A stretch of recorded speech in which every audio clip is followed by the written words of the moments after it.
So hi mga mi, maraming nagtatanong sa akin, maraming nagko-comment, maraming nagpi-PM sa akin kung nagtitinda ba ako ng string. So ang tinitinda ko lang talaga ay frame, one set, tapos may long frame din ako. Naglalagay lang po ako ng konting tela or string dyan sa may bibili sa akin ng frame. Good for one doormat po ang magagawa dyan. Depende na sa inyo kung gagawin nyo pong pot holder or doormat. Basta makakagawa po yan ng isang doormat.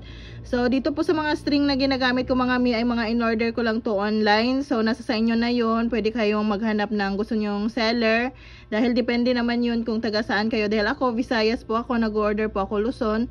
So medyo mahal talaga yung kuha ko sa mga string ko mga mi. Kaya nasa 50 to 60 yung benta ko ng doormat. Pero sa inyo mga taga Luzon, syempre 300 po sa inyo. Dahil mura lang naman sa inyo yung mga string. So, uulitin ko po, hindi ako nagtitinda ng string, frame lang po. Tapos pag may bibili sa akin ng frame, naglalagay po ako ng konting tela para makagawa po kayo agad ng doormat or makapag-practice kayo kahit sa pot holder lang. Yun lang po, salamat.